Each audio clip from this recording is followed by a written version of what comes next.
What's up, Barnhill family, and welcome back to your home for all things combat sports. Yo. Oh, Nick, the time has come. It's the recap. That's UFC right. 319. I mean, 2 spinning back elbows back to back. Right. You know, Dana White's going to have to watch what he says because he's handing out checks left and right for 50 grand. Yeah. Because Carlos Prates was like, hey, I want to get, 50 grand for that spinning back elbow. And Dana's like, of course you're getting it. Who's going to top that knockout? Right. And then boom, here comes Lerone Murphy and does the same thing too. He turned into the Oprah Winfrey of MMA. You're getting a bonus and you're getting a bonus. Everybody's getting a bonus. 50 grand for everybody. And on top of that, if you got a friend and you want them signed to the UFC, just give them a shout out after the fight and I'll sign them to the UFC. I'm pretty sure both of those guys also got their teammates and good friends signed to the UFC or at least Contender Series last night. And isn't that so funny? It was like almost like Prates and Murphy conspired. Like, we're going to go out there, we're going to win by spinning back elbow, we're going to cut a hell of a promo, and then we're going to get our friends in the UFC. I mean, really odd. Company men, right? Turn of events. Not only UFC men, but men of their camp as well. Exactly. And you love to see that. You love to see guys pulling other guys up. Obviously, we're going to talk about those 2 fights. Kai Asakura continuing to have trouble in the UFC. Jared Cannonier really not having much of an answer for MVP. MVP just too elusive. But hardest guy to train for in the entire UFC. Him or the other guy we're going to talk about, True. Khamzat Chimaev, baby. Khamzat Chimaev. Let's start there. I mean, right? Like, phenomenal, right? Yeah. One of the best, most dominant challenges for a title that I can remember. Right. I mean, Dana White said in the post-fight interview that he thought every round was 10-8 except for the last one. Yeah. I mean, who cares? I didn't necessarily see it that way, but I thought maybe at least 2 of the rounds were 10-8. Yeah. On the judges' scorecards, which is what matters, they all had one 10-8 round. All the scorecards were identical, which is, in today's world with the judging is a thing of rarity. You know, judges are rarely in sync with every single card, but I think it was was it the second or the third round that they all had 10-8? It was either one of the 2. Yeah, I think it was the second round. And that one was the one where I think he was just able to control it faster. I think it ended up being like 4.5 minutes of total control time. So 30 21 seconds. and a half total minutes of control time. Right. And one thing I want to say, he broke records last night, but usually when you see somebody have a record-breaking performance, it's like a Max Holloway when he was doing, I'm the best boxer in the UFC, and he'll land like 400 some strikes, right? That's insane, but it's a fight that's basically contested on the feet, and there was no stats on the grappling realm for Max Holloway in that fight, right? Rarely is, yeah. Still an incredibly impressive performance.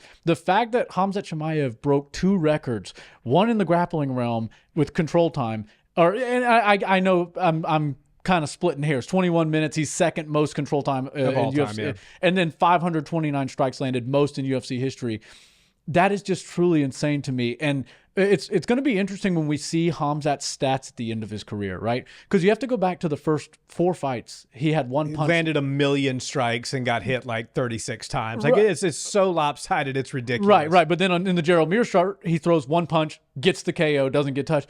And then in this fight, he lands 500 strikes, gets 12 takedowns, and it just completely dominates in every aspect of MMA. That, to me, is the most insane stat that we could have possibly seen. Like, if he would have submitted Dricus Du Plessis in the first or second round, I believe we'd be talking about the rematch today. Yeah. I believe they'd be saying, Dricus would have probably come out and said, he caught me in a position. I'm not going to let it happen again. I've defended my belt twice. I've never lost except for to Khamzat. I'd like another crack at this.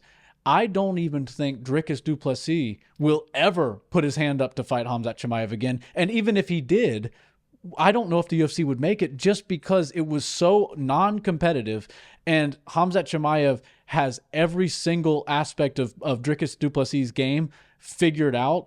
And there's no answers that Dricus can figure out in 1 camp, 2 camps, or even 5 camps. That's such a good point, dude, because I felt the same way. You know, like if it had been a quick submission or even a quick knockout, regardless of which way it went, there could be some rumblings of a rematch down the road. They go, whichever one lost went and took 1 or 2 fights, won, got some impressive finishes and got back in. Khamzat made a statement with that performance last night. I mean, he dominated from start to finish. He landed takedowns at will, and he made it to where as you said, Dricus probably doesn't even want to fight him again. No. Of course, Dricus is a warrior. He's a great guy on the microphone. He's a good company man. He gets on there and he says all the right things. They still don't know what we know about the South African fighters and our fighting spirit. I will be back. I will get my everything you would expect Dricus to say. But I know there's a part of Dricus deep down that's like, holy.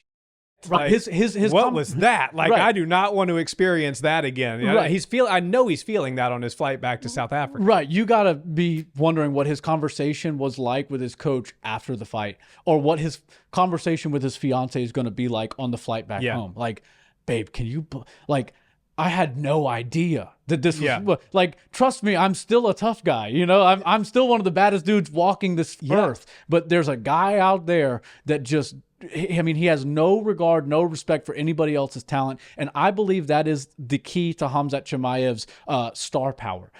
When we watched the press conference and everybody that wasn't Khamzat Chimaev was getting booed, even just answering a question, a non-confrontational or controversial question. Somebody asked Carlos Prates a question and the entire crowd boos until Khamzat, does the wolf bark or something, right? Yeah. I'm going to smash that boy. Bang, crowd goes wild, whatever. It was insane. He's a real star, man. He's a real star. He's a real star. And I believe when you try to boil it down, right, we got to figure out why. What is it about a guy that makes him the star? Conor McGregor, it was his mouthpiece, right? He was better on the mic than anybody else. Obviously, the performance backed it up, and he had the style with all the KOs to really garner attention. He dressed like $1 million, but Aaron Pico was wearing a suit last night or 2 nights ago. It doesn't make a difference with the suit or anything. It was how he controlled the microphone and how he called his shots. It's doing what he says. That's the similarity between him and Conor, right? It's doing what he says he's going to do. Like he said, I'm going to make Dricus Du Plessis look like he doesn't belong in the cage with me. It's what Ilya's doing now too. It's like, I'm going to easily knock out Max Holloway, and you're like, hold on, this guy's never been knocked out. Nobody before. does that. Like nobody knocks him out, but like. They're not Conor, but they have that one similarity in common where they say, I'm going to do the unthinkable, and then I'll be damned if they don't get in there and do it. Right. Well, and my thing about it is there's always one thing that makes the guy different, right? Whether it's your mouth, whether you're really good on the microphone or whatever it might be. I believe Khamzat's ability to grow as a star comes from his lack of respect. And I mean that in a nice way. He respects fighters. He's a MMA fighter, and all guys that walk into the octagon respect each other. But when it comes down to their skills, he does not respect anybody else's skills. And that throws the fans for a loop. It throws me for a loop because I look at Dricus Du Plessis, Israel Adesanya. You look at all these guys at the 185 division and you're like, man, the respect I have for their lifelong devotion to this sport, to their craft, to being a world champion, all of that stuff. Most people have no idea how hard it is to actually become that. And everybody respects everybody else's skills and their discipline and all that stuff. Khamzat Chimaev respects these guys as fighters, but he does not respect their skills, and he's not afraid of them at all. And that's the part to me that differentiates him from everybody else. That's his Conor McGregor on the microphone, is that he's walking in front of everybody's favorite fighters in the world, the toughest guys in unarmed combat in the world, and completely dismantling them, making it look like they truly don't even belong in a fight with him. That to me is what could potentially take him to this ultra superstar level.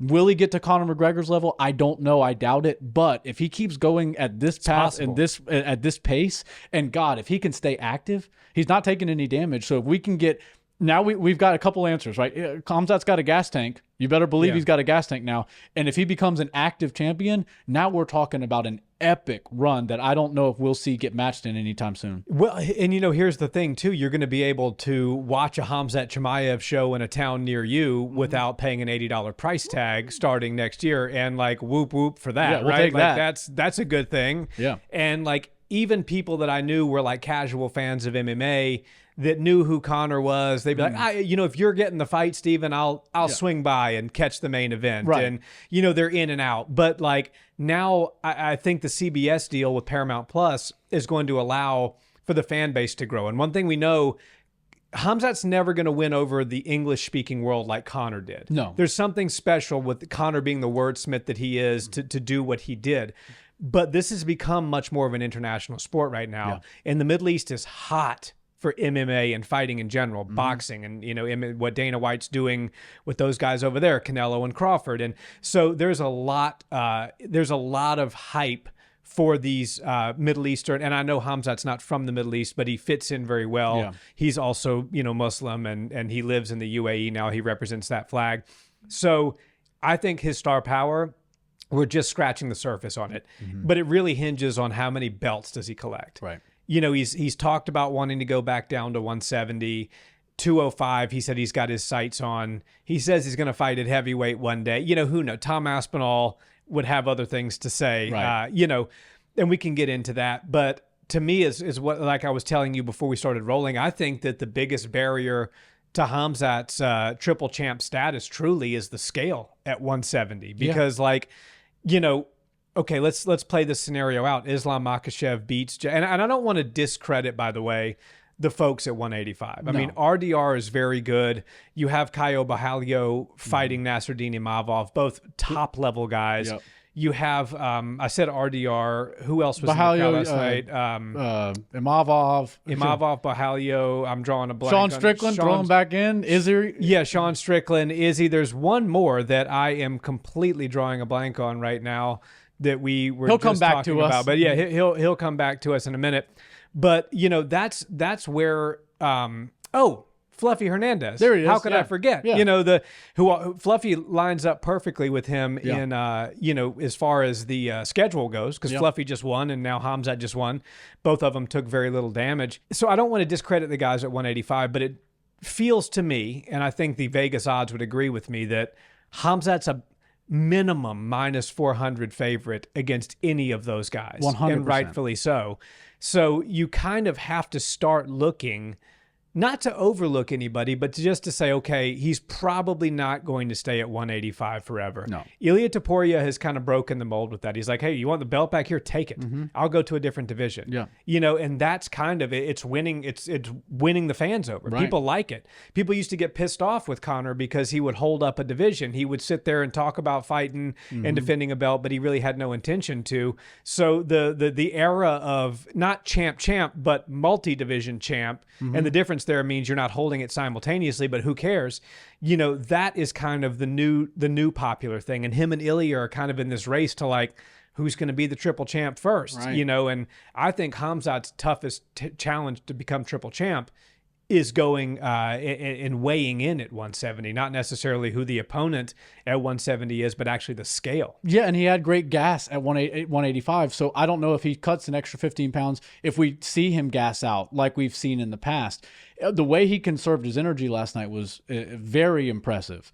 And at times, to me, it almost felt like he was letting up on Dricus a little bit. Yeah. And I'm not going to say that he let Dricus survive, but there were certainly shots that he was landing at about 10% that looked like he could at least land 50 or 60%, right? Yeah. And maybe some of those crucifix holds, which I think he had 15 minutes total time in the crucifix. That's insane. Think about that's that. a full fight, by the way. Okay, everybody else who fought on the card fought for 15 minutes. Imagine that's like actually like torture, right? Dricus Du Plessis went through torture last night. Yeah. What he had to deal with was nothing short of torture. God bless him. He's a tough guy, man. Like that's incredible. And I want to see him bounce back, but what I want to see Dricus do is go to 205. Yeah, me too. Obviously Khamzat will probably go up there as well, but Dricus Du Plessis at 205 is a great move for him. And like I said, Khamzat Chimaev's the champ there, and it was so non-competitive that even if he were to go beat an Imavov, a Paulo Costa, whoever, you give him 3 or 4 fights in a row, Fluffy, whatever, he's not going to get a title shot. And even if he does, nobody's going to care about it because we just saw the fight happen.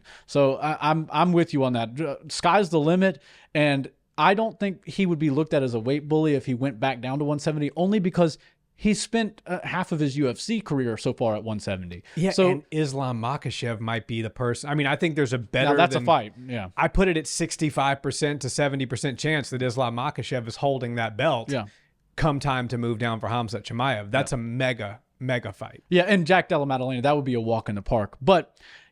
I guess we can always just look at that. That was just a very quick glance over. I like JD. Yeah, no, I like Jack, and I hope he does well. I like him as a champion. But that's a tough night out stylistically. I'm just going to call it how I see it. Khamzat versus Jack is a very tough night for Jack.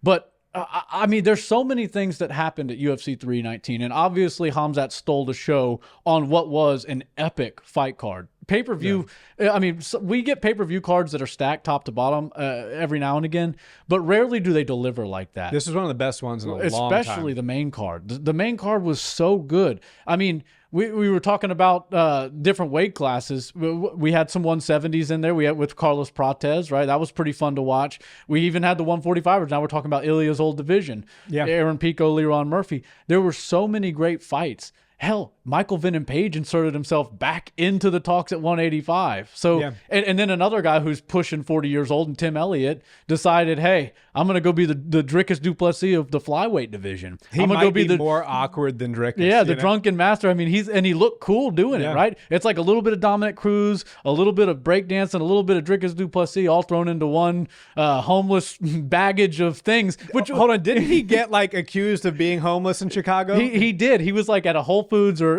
Kroger or something, but I think he had his dog with him. He was telling the story before he got the haircut. Yeah, and which that was a weird move to cut it all right after he took the pictures. But he wasn't allowed in the building with the dog, so he decided to stay outside. But rather than standing or walking his dog to the grass, he laid on the ground with the dog. So optically, it probably didn't look so great for whoever walked by on the sidewalk. And he said somebody walked up and goes, "Oh my God, sir, are you okay? Can I get you anything?" Not knowing he's about to fight at the United Center and he's on the main card of a UFC event. But if you dress like that, what do they say? Dress for the job that you want. I mean, I guess he got the job. He looked home. Yeah, he got a nice. I think he got probably paid better than any other homeless person in Chicago that night. That is for sure. Yeah.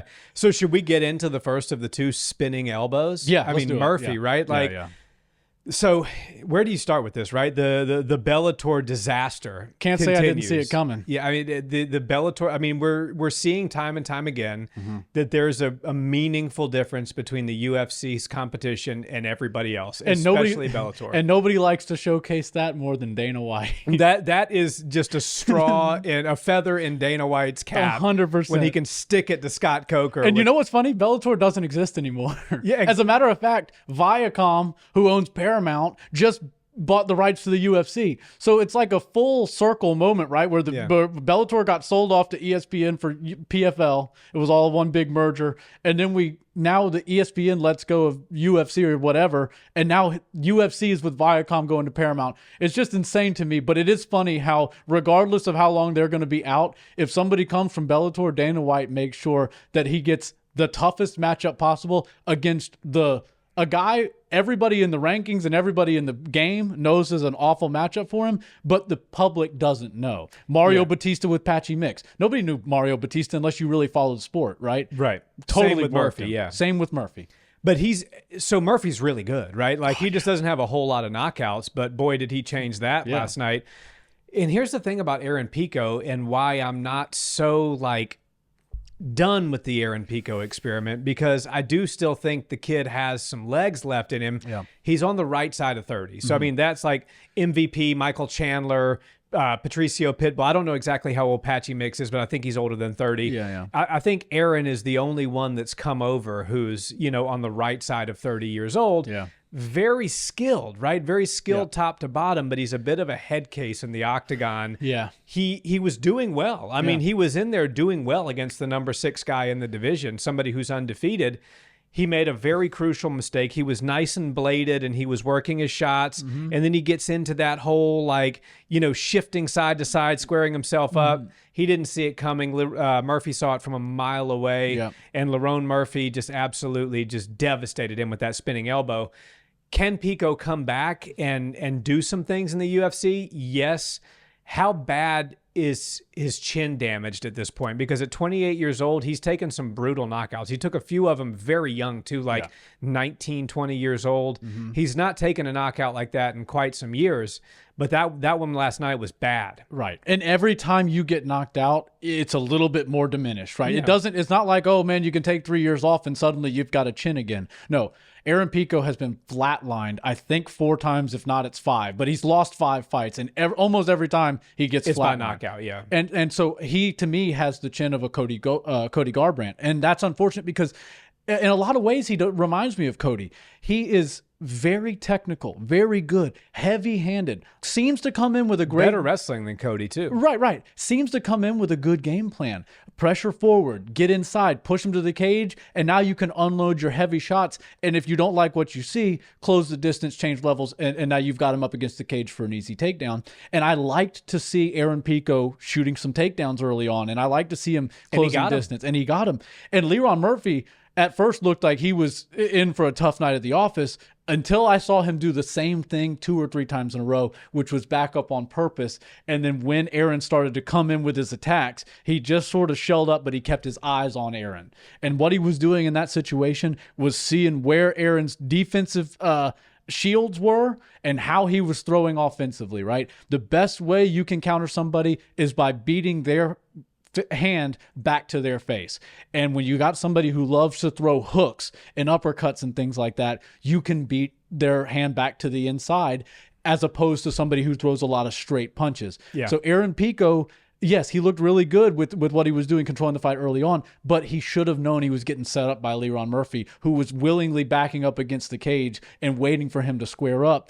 And again, Lerone probably wouldn't have taken those shots if he didn't have to, but he realized in that moment, Aaron Pico is this pressure fighter, and he wants to make this statement on me. He wants to try to flatline me. I think he wanted to drop him with a body shot, which works. And he's knocked people out in Bellator with body shots. That ain't happening at the highest level. Lerone Murphy's not going out to a body shot like that. It's just not going to happen. There's too much on the line. So I think that Aaron Pico, he just made a huge mistake by getting really square and then trying that like shuffle step a little bit where he can, almost like a Lomachenko step where he's kind of moving his angle, but he stays really square. And when you do that against a guy like Lerone Murphy, who knows how to time beautiful shots that nobody sees coming, you're susceptible to get knocked out. And the fact that Aaron Pico fights so pressure forward and so intensely, it's the same thing's just going to keep happening again if he doesn't change his style. And I'm not even Aaron Pico with the boxing is incredible, with the wrestling incredible. I'm sure his submissions are very good. He can kick well. My biggest issue with Aaron Pico is the fight IQ, and Lerone Murphy's got a very high fight IQ. He sees a lot of stuff. Aaron Pico, to me, it feels like he's a reactive fighter. He just wants to go out there and overwhelm and react appropriately. But when you go out with that sort of game plan and you start to toss all of the nuggets of things that your coach gave to you going into the fight, you start to forget those things. It's just a matter of time before you get cracked. And like you said, he's been knocked out so many times now. I don't know if we ever see Aaron Pico win a fight in the UFC, just because people know now, okay, he's going to come in forward. Just wait for him to drop those hands. He's in love with body shots, hooks, and uppercuts like that. So as soon as that happens, you gotta make sure you pop him where it hurts. And if you land on the chin of Aaron Pico, he will go to sleep. So 145 is going to be a tough road for Aaron Pico in the UFC. Road. I think he can beat guys outside of the top 10. I really do. Yeah. Time will tell. The other spinning elbow, Carlos Prates, right?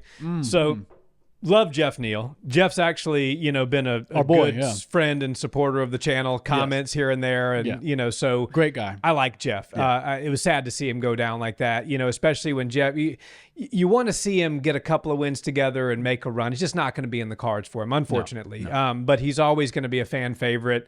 After that Shavkat fight, who doesn't love Jeff Neal? Right. But what I was most interested in this one was to see how Carlos Prates bounced back from a loss. Yeah. So, we know the fighting nerds they still are white hot. Oh yeah, 3-0 last night. Yeah, exactly. You got John Silva, you got Mauricio Rufy, who I believe is actually potentially the most dangerous fight for Ilia Topuria at 155, which we'll shelf that conversation for a different episode. But you have that one, and you've got Caio Borralho and Carlos Prates. And Carlos was this one like kind of larger than life character, right? Yeah. He drinks whiskey, parties, smoking the cigarettes. And he's like, I love it. I'm gonna drink a whiskey. I'm gonna smoke a cigarette. And it's like, I'm gonna still be champion. It's like, okay, I like it, man. I'm down. With Muay Thai tattooed right here, so he's gone to Thailand, saw all the fighters and coaches smoking before their fights, and he's like, you know what? that looks pretty cool. I'm going to be that guy for the UFC. No, I was talking to a mutual friend of ours, Avi, by text. He's like, it blows my mind that this guy smokes cigarettes. And I'm like he's got Muay Thai tattooed across his chest. Like if you go to Thailand and like look at those guys, they're literally they have their hand wraps on and they're smoking a cigarette. 100%. That's part of the Muay Thai culture. Like it's almost weird if you don't smoke. And but you know, in the UFC, you know, you think with the PI and the massage and the cold plunge and the sauna and the red light therapy and the HRV testing and the VO2 max, that like in this day and age, 2025, there's certainly no way that a whiskey, booze, and cigarette smoking guy could make waves in the UFC. But hey, you know, Carlos Prates is the exception. I was glad to, even though I hate to see Jeff lose, I was glad to see Carlos win because, you know, you drop 2 in a row, you do get a lot of momentum taken out from under your sails. Yeah.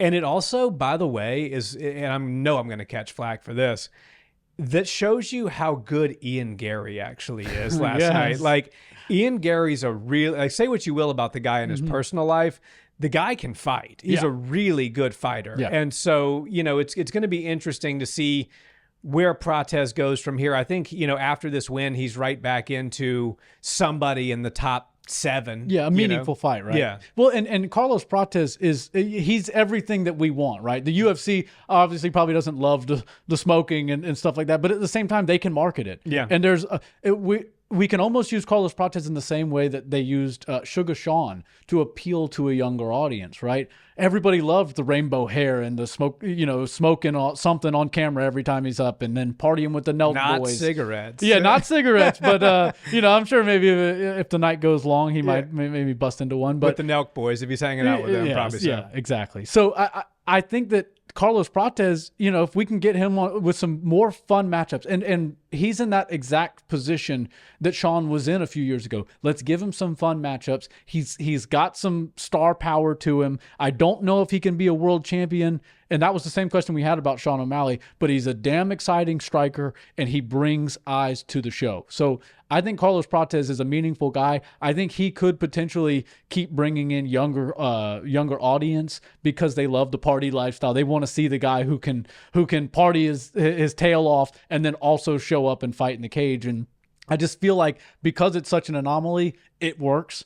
But yeah, I don't think we're going to see Carlos Prates make some sort of epic climb to the top of the ranks until he does change some of those things.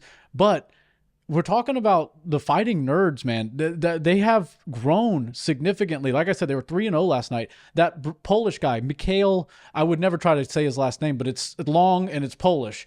Mikhail, he fought last night. He won. Yeah. So he's with the fighting nerds now, and you don't even know who's fighting with them until they put the glasses on. Until after they win the fight, and then they put the glasses on themselves and Joe Rogan. Your staples, but like there's almost like secret agents on the fighting nerds. Right. You don't know until they pop those glasses on. Right. It would almost be funny if like a fighter came out and just trolled them, like brought their own, but they're not a part of the fighting nerds, and they're like, no, just to see what happens. It's like Charles Oliveira's like, no, dude, I actually wear glasses. Yeah, like, exactly. It's amazing that I can see inside the octagon. Remember that time he walked out to the cage and somebody took his glasses off? And he's like, I can't see. Yeah, I can't see anything. I can't walk to the cage right now. So insane, by the way. Like he actually fought with impaired vision. Yeah, you know, but and won fights. But you know, lots of good things for Carlos. MVP, right? Oh, so very exciting. Yeah, much like Khamzat, extremely difficult person to prepare for. Yeah. Where does he go? I don't know. I mean, it looks like he's got Islam at 170 or Jack and now Khamzat at 185. So at 38 years old, what can Michael Venom Page really do? Yeah. Not a title fight, in my opinion, but he's certainly exciting. I like to watch him. I think he's got some fun fights. I have said it since the beginning, and I don't care how old either one of them are. I want to see him fight Wonder Boy. Yeah. Even if it's a boring fight, I just want to see what they do in there. Like it's like I don't watch karate. Right. But that would be the closest thing that I come to watching karate. It would be like karate combat inside of the octagon. Yeah. Well, and that's the thing, right? Nobody watches karate, and it's not seen as a legitimate martial art as far as being successful in the octagon. But then you watch Michael Venom Page do it, and you go, wow, he figured out some of these tricks with his his karate skills and made them apply and work over in MMA. And I believe I don't want to call him like a stepping stone or a gatekeeper, even though he's old enough to be considered that and will likely be a gatekeeper. What I want to say about MVP is I think he's a great test for absolutely anybody that you try to send up to fight for a title. Because, obviously styles make matchups, and there's grappling heavy fighters, there's striking heavy fighters. But for the most part, we've got a game of MMA that has sort of narrowed the striking realm, right? We don't see guys kicking at like Muay Thai quite like we used to. We don't see guys hunting for arm locks and joint manipulation like we used to in the older days of MMA. The game has evolved a little bit, and Michael Venom Page is still one of those experts in one field of something that's unique, right? He's still like a specialist. Yeah. And I think that if somebody can prove to the UFC that they're capable of breaking his game plan down and beating him, then they've done their part on proving they can handle a championship level striker. Then you test them with somebody like a grappler, see if they can handle a Fluffy Hernandez. Like if you could beat Michael Venom Page and Fluffy Hernandez in 2 fights in a row, you should probably get a title shot, because that's interesting. Yeah, I like that. Those are two totally different styles. And MVP, I mean, everybody was tweeting it that's on the roster last night.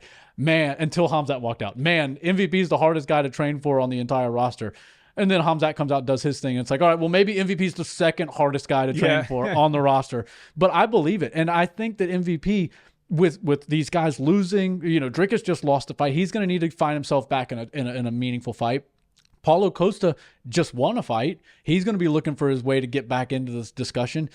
I mean, Paulo Costa versus MVP, that might be something. I'd like to see it. RDR versus MVP. We just need to get something going. I'd love to see a clash of styles, and even though he doesn't really match up to anybody stylistically, if we can get him in there with a grappler, the grappler's going to have to work pretty hard to get his hand raised, but then Michael Venom Page is also going to have to do a lot if he's going to prevent himself from getting taken down. Yeah, solid matchmaking there, and I like that. If you beat MVP and then you beat Fluffy, you get a title shot at 185. Seems fair to me. I can't at present moment come up with an argument against that. And then, rounding out the main card, Asakura, kind of same boat as Aaron Pico, right? I got that one wrong. He's just, I didn't. I called Tim Elliott the big underdog there. The 39-year-old homeless man. 39-year-old homeless guy getting it done against the BTS member. Yeah. There you go. But, and I like how I'm not trying to make fun of him, but good striker, just simply cannot grapple with the guys in the UFC. No. And there's just it's the same theme with Aaron. Yeah. You can't compete against the top of the heap in the UFC coming from another organization. You know what? You said that. Why did I pick Kai Asakura to win this fight? You said his striking was going to be too fast and he was going to knock out Tim Elliott. Yeah. And you know what? Now thinking about it, I just broke down why Dana White likes to bring guys over just to beat them up. He brought him over from Risen. Clearly, he doesn't have like beef with Bellator and not beef with Ryzen or one. Like he wants to beat all of them. He wants the only one he likes is Yuri Prohaska. Yeah, Yuri has broken the mold, right? Yeah, like true. Dana likes him. Dana does not necessarily want to see Yuri lose. Right. But I should have been thinking about it. What is he going to do to Aaron Pico? He's going to give him a guy that not a ton of people know about, but is a really hard matchup. Okay, what's he going to do to Ryzen's ex guy? Well, he's going to give him a really tough guy that not that many people know about, and it's going to be a really tough fight. Who gave Mighty Mouse one of the hardest fights of his title run. Right. We forget about that. And Tim Elliott, he's 39 years old, but he was number 11 last night, and he got a big win over a guy who just fought for the title.